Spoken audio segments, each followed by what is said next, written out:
हरे कृष्णा। तो सभी वैष्णव भक्तों के चरणों में दंडवत प्रणाम।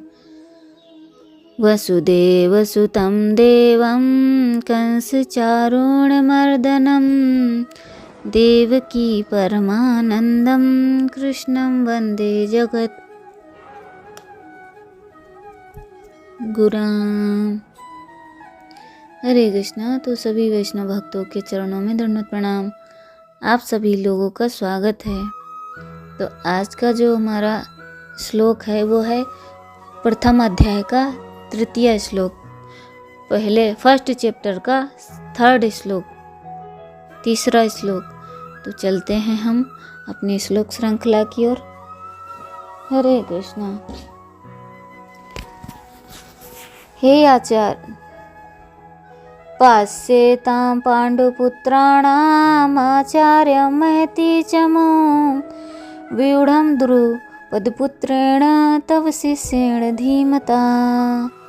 पश्येतां पाण्डुपुत्राणाम् आचार्यं महती च मां व्यूढं द्रुपदपुत्रेण तव शिष्येण धीमता।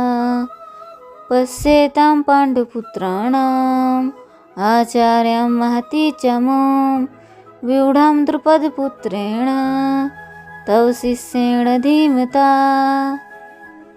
हे आचार्य, पांडु पुत्रों की विशाल सेना को देखें, जिसे आपके बुद्धिमान शिष्य द्रुपद के पुत्र ने इतने कौशल से व्यवस्थित किया है। परम राजनीतिज्ञ दुर्योधन महान ब्राह्मण सेनापति द्रोणाचार्य के दोषों को इंगित करना चाहता था।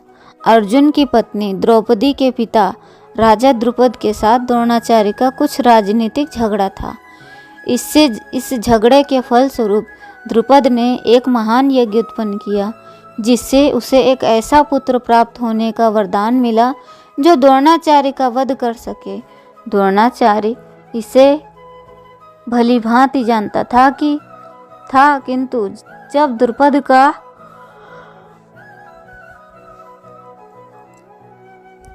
का पुत्र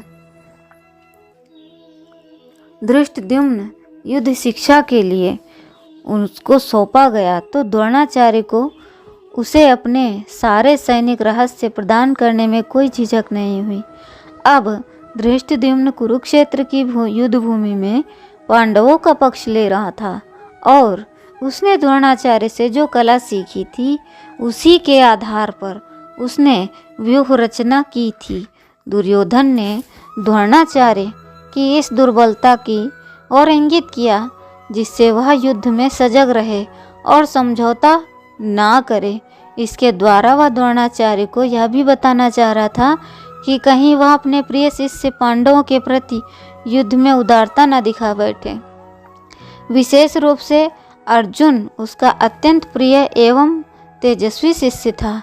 दुर्योधन ने यह चेतावनी दी कि युद्ध में इस प्रकार की उदारता से हार हो सकती है। दुर्योधन ने कहा कि इस प्रकार अगर आप उदारता दिखाएंगे ना तो हमारी हार हो जाएगी। तो इसलिए आचार्य द्रोणाचार्य संबोधन देने हेतु दुर्योधन का यह भाव मालूम था कि हम सबके कौरवों और पांडवों के आचार्य शस्त्र विद्या सिखाने वाले होने से आप सबके गुरु हैं।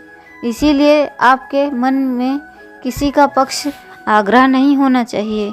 इन पदों का प्रयोग करने से दुर्योधन का भाव यह है कि आप इतने सरल हैं कि आपके मारने के लिए पैदा होने वाला धृष्टद्युम्न को भी आपने अस्त्र शस्त्र की विद्या सिखाई है और वह आपका शिष्य धृष्टद्युम्न इतना बुद्धिमान है कि उसने आपको मारने के लिए आपसे ही अस्त्र शस्त्र विद्या सीखी। यह पद कहने का आशय है कि आपको मारने के उद्देश्य को लेकर ही द्रुपद ने याज और उपयाज नामक ब्राह्मणों से यज्ञ कराया, जिससे धृष्टद्युम्न पैदा हुआ।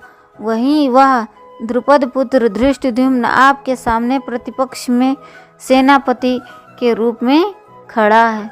यद्यपि दुर्योधन यहाँ द्रुपद पुत्र के स्थान पर धृष्टद्युम्न भी कह सकता है। कह सकता था। तथापि द्रोणाचार्य के साथ द्रुपद जो वैर रखता था, उस वैर भाव को याद दिलाने के लिए दुर्योधन यहाँ द्रुपद पुत्र शब्द का प्रयोग करता है कि अब वैर निकालने का अच्छा मौका है। द्रुपद के द्वारा पांडवों की इस व्यूहाकार खड़ी हुई बड़ी भारी सेना को देखिए। तात्पर्य है कि जिन पांडवों पर आप का उन्हीं पांडवों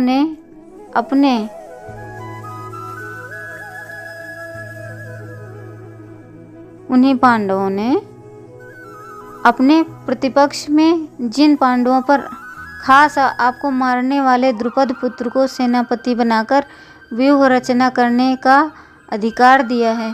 अगर पांडव आपसे स्नेह रखते हैं तो कम से कम आपको मारने वाले को तो अपनी सेना का मुख्य सेनापति नहीं बनाते, इतना अधिकार तो नहीं देते।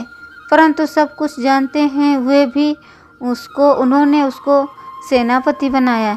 यद्यपि कौरवों की अपेक्षा पांडवों की सेना संख्या में कम थी, अर्थात कौरवों की सेना 11 अक्षौहिणी सेना और पांडवों की सेना 7 अक्षौहिणी सेना थी, तथापि दुर्योधन पांडवों की सेना को बड़ी बता रहा है। पांडवों की सेना को बड़ी भारी कहने में दो भाव मालूम होते हैं।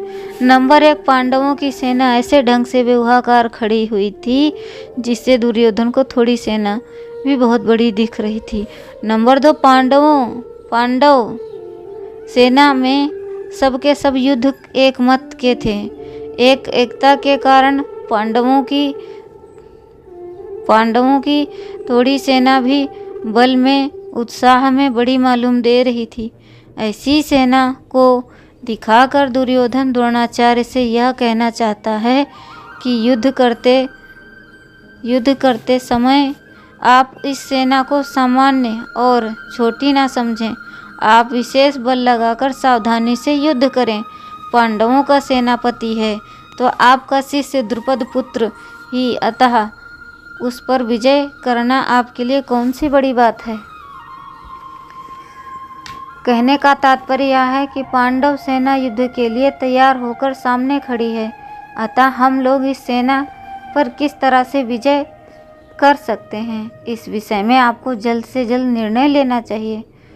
संबंध द्रोणाचार्य पांडवों की सेना देखने के लिए प्रार्थना करके अब दुर्योधन उन्हें पांडव सेना के महारथियों को दिखाता है। तो हरे कृष्णा वसुदेव सुतं देवं कंस चारूणमर्दनं देवकी परमानंदं कृष्णं वंदे जगद्गुरुं।